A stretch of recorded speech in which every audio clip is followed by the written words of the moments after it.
Hello friends, एक बार फिर से स्वागत है आपका अपने यूट्यूब चैनल पर। आज के इस वीडियो में हम लोग डिस्कस करेंगे मुगल वंश के बारे में। प्रीवियस वीडियो में हम लोगों ने डिस्कस किया था जो आप लोगों का लोधी वंश है उसको, जिसमें हम लोगों ने बहलोल लोधी, सिकंदर लोधी और इब्राहिम लोधी को पढ़ा था।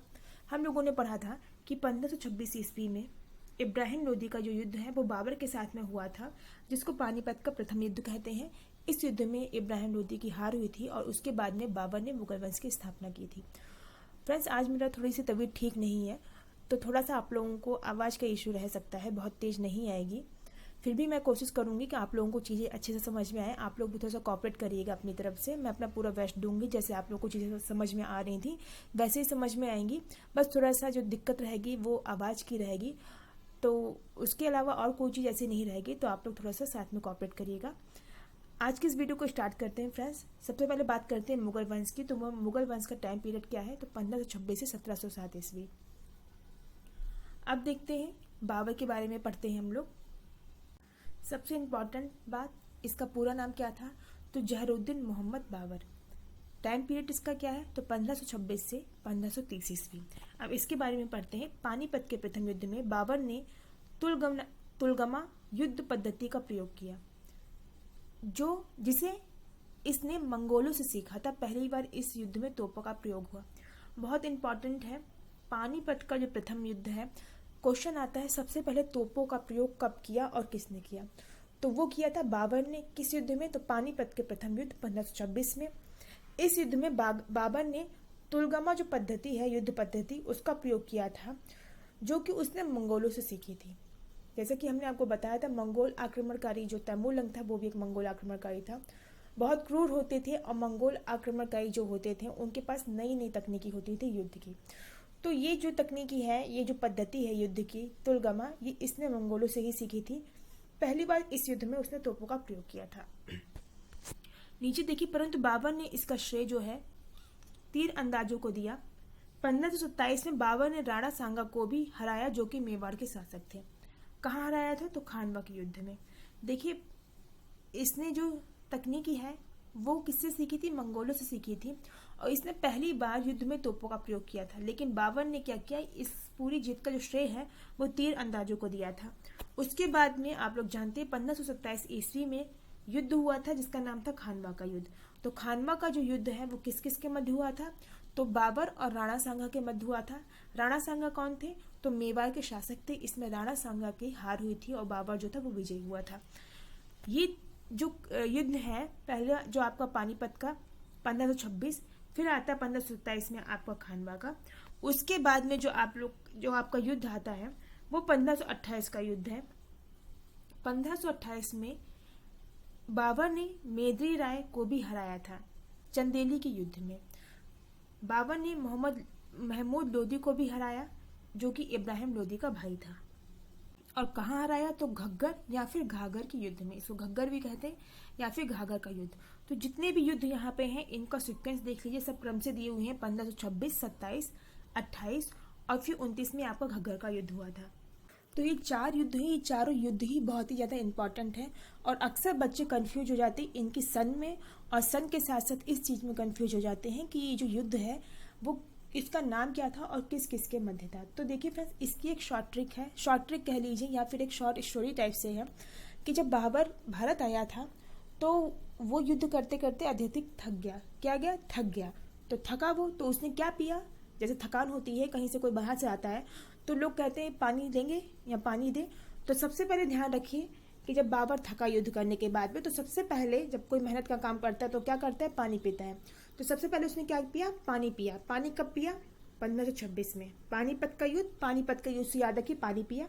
पानी पीने के बाद उसने खाना खाया। एक तरीके से शॉर्ट ट्रिक है, कब खाया? तो 1527 में। यानी कि 1527 में किसका युद्ध हुआ? तो वो आपका खानवा का युद्ध हुआ। खाना खाने के बाद वो पुनः फिर से चला। पानी पिया, खाना खाया, उसके बाद वो पुनः फिर से चला। तो चला तो चा से क्या है? चा से चंदेली। तो ये थोड़ी एक शॉर्ट ट्रिक टाइप से है। सबसे पहले याद रखिए, पानी पिया, खाना खाया, फिर वो चला। पानी याद रखिए, 1526 आप लोग को याद है पानीपत का जो प्रथम युद्ध है वो हुआ था। बहुत बार क्वेश्चन आया है एग्जाम में, तो ये आपको सन याद ही होगी। उसके बाद जितनी सन है वो सब सीक्वेंस में है, 1526, 27 और 28। पानी पिया यानी कि पानीपत का प्रथम युद्ध 26 में। खाना खाया यानी कि खानवा का युद्ध जो किसके मध्य हुआ था, राणा सांगा के मध्य हुआ था बाबर का, वो कब हुआ, 1527। उसके बाद में वो पुना चला मतलब चंदेली, तो चंदेली का युद्ध जो है वो किसके साथ में हुआ, तो वो मेदिनी राय के साथ में हुआ। तो ये तीनों युद्ध आई होप आप लोगों को समझ में आ गए होंगे और याद भी हो गए होंगे। और इन सभी युद्धों में क्या हुआ कि जो बाबर है वो विजयी हुआ था। जिन जिन के मध्य युद्ध हुआ उसमें बाबर विजयी हुआ था, इसको ध्यान रखिएगा। उसके बाद में आपका जो युद्ध है वो आपका घग्गर का युद्ध है। घग्गर का युद्ध जो है ध्यान रखिए ऐसे कि पानी पिया, पानी पी के उसने खाना खाया, चला और चल के वो कहाँ पहुंच गया, तो वो खानवा पहुंच गया। ऐसे ध्यान रखिए, पानी पिया, खाना खाया, फिर वो पुनः चला, चल के वो कहाँ पहुंच गया, तो वो घग्गर पहुंच गया। तो जो घग्गर का युद्ध है या घाघरा का जो युद्ध है वो किसके मध्य हुआ था, तो इब्राहिम लोदी का जो भाई है, जो कि आपका लोदी वंश का अंतिम शासक था, उसका जो भाई है महमूद लोदी, उसके मध्य हुआ था, जिसमें उसने महमूद लोदी को हरा दिया था। इसके बाद देखिए 1530 में लाहौर में इसकी मृत्यु हो गई। देखिए सारे युद्ध इसने लड़े 26 से लेकर के और आपका ये 30 तक, 29 तक। उसके बाद में 30 यानी कि 1530 में लाहौर में इसकी मृत्यु हो गई थी तथा इसे काबुल में दफनाया गया। इसे विजेता कहा जाता है परंतु साम्राज्य निर्माता नहीं। देखिए बहुत एक इम्पॉर्टेंट क्वेश्चन आता है कि जो बाबर है उसकी मृत्यु कहाँ हुई और इसको कहाँ दफनाया गया, या एक क्वेश्चन आता है कि बाबर का जो कब्र है वो कहाँ पर है, तो वो काबुल में है क्योंकि इसको काबुल में दफनाया गया था। इसकी इच्छा थी कि इसको काबुल में दफनाया जाए। और इसकी मृत्यु कहाँ हुई थी, तो लाहौर में हुई थी।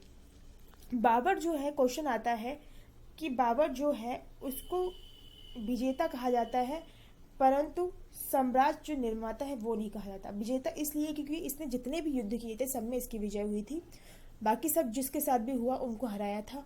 और फिर 29 तक इसके युद्ध हुए, 30 में इसकी मृत्यु हो गई थी। मृत्यु कहाँ हुई, लाहौर में हुई, दफनाया गया इसको काबुल में, ध्यान रखिएगा इस चीज़ को।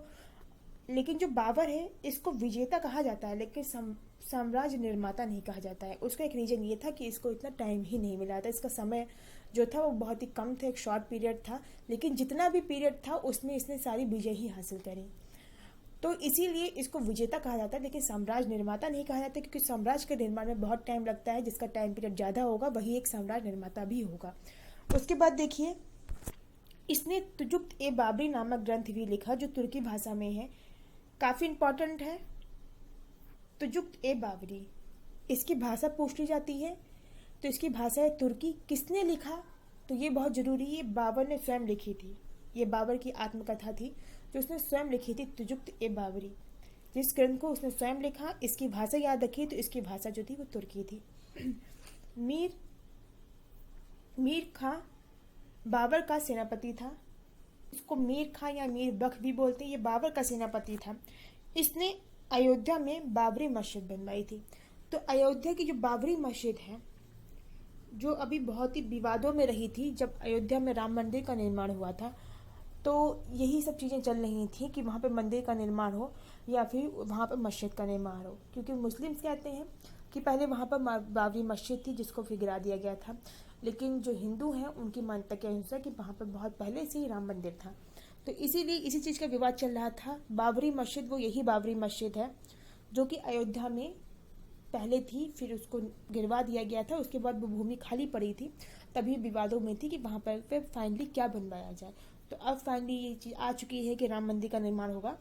तो ये जो बाबरी मस्जिद है वो यही बाबरी मस्जिद है। इसे किसने बनवाया था, तो मीर जाफर खां या मीर बरक खां, इसका नाम याद रखिए कौन था, ये बाबर का सेनापति था।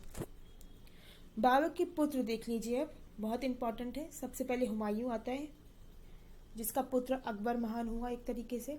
उसके बाद कमरान, अस्करी, हिंदाल और गुलबदन बेगम जो कि इनकी पुत्री थी। तो ये पुत्र हैं 4, हुमायूं, कामरान, अस्करी, हिंदाल और जो गुलबदन बेगम है वो इनकी पुत्री थी। इस तरीके से इनकी 5 संतानें थी। फिर देखिए गुलबदन बेगम ने हुमायूं नामा लिखी थी। ये हुमायूं की जीवनी पर आधारित थी जो कि इनकी बहन ने लिखी थी, जिनका नाम है गुलबदन बेगम, और ये दोनों ही हुमायूं के संतान थी, गुलबदन बेगम और हुमायूं। बाबर की संतान थी गुलबदन बेगम और हुमायूं। हुमायूं नामा किसने लिखी, तो गुलबदन बेगम ने लिखी थी। आगे देखिए हुमायूं, इसको लकी किंग भी बोलते हैं। क्वेश्चन आ जाता है जीएस में, बहुत अगर डीपली पूछ लिया जाता है तो आ जाता है कि मुगल काल में या फिर मध्यकालीन इतिहास में लकी किंग किसको कहा गया। तो जो लकी किंग है वो हुमायूं को ही कहा गया। क्यों कहा गया, तो अभी आप जब आगे पढ़ेंगे तो समझ में आएंगी चीज़ें। सबसे पहले देखिए, इसका जो टाइम पीरियड है वो दो हिस्सों में बटा हुआ है। पहला जो है 1530 से 1540, दूसरा है 1555 से 1556। ये ए और बी दो पार्ट से, इनको हम लोग देख लेते हैं। पहले ए को देखते हैं जो 1530 से 1540 है। इस बीच इसने क्या क्या काम किए, क्या क्या चीज़ें हुई, उनको देखते हैं। पहले इसने दीन ए पनाह शहर का निर्माण कराया दिल्ली में। 1539 में चौसा के युद्ध में हुमायूं को शेरशाह ने हराया। देखिए चौसा का युद्ध बहुत ही इंपॉर्टेंट है, जो कि कब हुआ था, 1539। ये चौसा का युद्ध हुआ था। चौसा का युद्ध किस किस के मध्य हुआ, तो शेरशाह और हुमायूं के बीच, जिसमें शेरशाह ने हुमायूं को हरा दिया था। फिर देखिए 1540 में कन्नौज, या जिसको बिलग्राम भी बोलते हैं, बिलग्राम का युद्ध हुआ, जिसमें हुमायूं ने शेरशाह को द्वितीय बार हरा दिया। पहले क्या हुआ था, शेरशाह ने हुमायूं को हराया, और दूसरी बार भी क्या हुआ कि हुमायूं को शेरशाह ने हरा दिया। यानी कि जो आप लोगों का पहला युद्ध हुआ 1539 को, चौसा का युद्ध, इसमें भी हुमायूं को शेरशाह ने हरा दिया था। उसके बाद 1540 में एक साल के बाद पुनः युद्ध हुआ, जिसको कन्नौज या बिलग्राम के युद्ध के नाम से जानते हैं। इस युद्ध में भी हुमायूं को शेरशाह ने द्वितीय बार हरा दिया। दोनों युद्ध शेरशाह के साथ में हुए, ये ध्यान रखिएगा। बस अंतर है तो स्थान का, चौसा और कन्नौज। फिर देखिए 1541 में हुमायूं ने हमीदा बानो बेगम से विवाह किया। 1541 में इनका विवाह हुआ, किससे हुआ, तो हमीदा बानो बेगम से हुआ। 1542 में अकबर का जन्म हुआ अमरकोट, जो कि राजस्थान में है, 20 साल के यहाँ। 1542 में अकबर का जन्म हुआ था। कहाँ हुआ था, तो ये पूछ लिया जाता है कि अकबर का जन्म कहाँ हुआ था। तो इनका जन्म हुआ था अमरकोट, जो कि राजस्थान में है। कहाँ, तो 20 साल के यहाँ, राजा 20 साल है, उनके यहाँ इनका जन्म हुआ था। फिर है 1543 से हुमायूं ईरान चला गया शाह करमा के दरबार में। फिर क्या हुआ, 1543 में जो है वो हुमायूं जो है वो ईरान चला गया था शाह कस्मा के दरबार में। फिर देखिए जो इसका बी पार्ट है, जो दूसरा टाइम पीरियड है जब ये पुनः आया था ईरान से, तब का देख लेते हैं। ये टाइम पीरियड इसका 1555 से 1556 है, ईस्वी के मध्य। 1555 में ये भारत लौटा तथा मच्छीबारा के युद्ध में हुमायूं ने सिकंदर शाह सूरी को हराया। इस्लाम शाह ये शेर शाह का पुत्र था। तो देखिए 1555 में जब ये भारत लौटा पुनः, तब मच्छीबारा का युद्ध हुआ था।